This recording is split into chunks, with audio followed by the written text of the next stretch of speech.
성경을 읽고 묵상하는 것은 신앙생활을 하는 데 있어서 너무나도 중요합니다. 그러나 성경을 자기 주관적으로 해석하게 되면 위험에 빠지게 되는 것입니다. 이것이 큐티라고 불려지는 개인 묵상의 위험성이기도 합니다. 프랑스의 저명한 신학자요 사회학자인 자크 엘룰은 교회 타락은 언제나 신학자, 성직자 및 교회 지도자들이 하나님의 말씀을 자기들의 입장에서 변형시키고 왜곡시킴으로써 야기된다라고 말씀했습니다.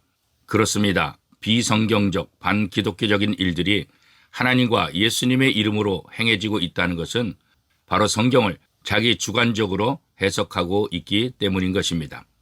에베소서 5장 19절 말씀에 술 취하지 말라. 이는 방탕한 것이니 오직 성령으로 충만함을 받으라 라고 말씀하십니다. 사도 바울은 성령의 충만을 이야기하며 술과 대비하여 설명하고 있습니다. 술에 취하면 어떻게 되겠습니까? 자기의 이성으로 행동이 되지 않습니다. 자기의 의지와는 달리 술의 힘에 의해 지배를 받게 되는 것입니다. 또 술 취한 사람은 술 기운으로 무엇인가를 하려고 합니다. 그 원리와 마찬가지로 그리스도인이라고 한다면 성령의 지배를 받아야 한다는 것입니다. 그런데 술 취하지 말라는 말씀을 자기 합리화시키면 안 되는 것입니다. 술 문제에 대해서 어떤 그리스도인들은 성경에 술 취하지 말라고 했으니까 술 취하지 않을 정도로만 마시면 된다라고 해석하는 사람들이 있습니다. 문제는 술 한 잔이 두 잔이 되고 두 잔이 세 잔이 되는 것입니다.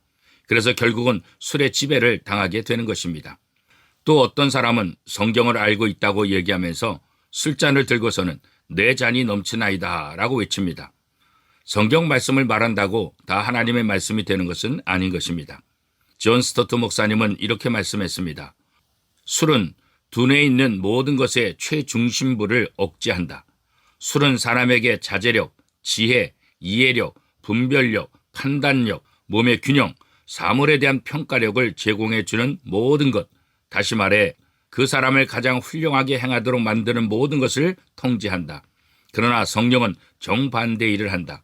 성령은 우리의 모든 기능, 정신과 지성, 마음, 의지 등을 활성화시킨다 라고 말씀했습니다. 술은 우리의 말초적인 것을 흥분시켜서 기분만 좋게 합니다. 그러나 성령은 우리의 본성을 변화시켜 준다는 말씀입니다. 베드로를 보십시오. 성령 충만을 통해서 여자의 앞에서 벌벌 떨던 베드로, 그가 생명을 걸고 복음을 전하는 대사도로 변화되지 않았습니까?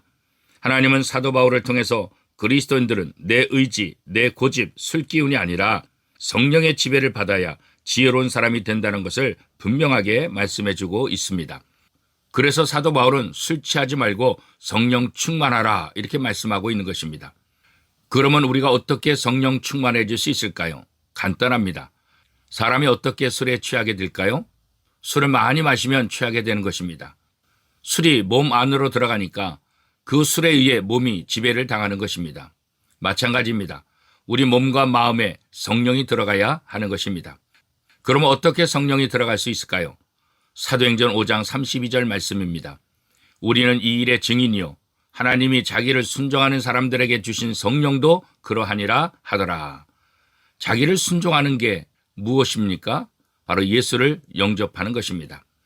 사도행전 2장 38절 말씀에는 베드로가 가로되 너희가 회개하여 각각 예수 그리스도의 이름으로 세례를 받고 죄사함을 얻으라. 그리하면 성령을 선물로 받으리니 말씀하고 있습니다. 예수님이 내 안에 들어오시면 성령도 내 안에 자동으로 들어오는 것입니다.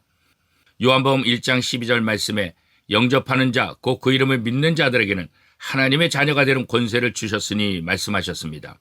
그렇습니다. 예수님을 영접하면 하나님의 자녀가 되고 하나님의 보호하심을 받게 됩니다. 하나님은 이것을 성령을 통해서 일을 하고 계신다 말씀하고 있는 것입니다.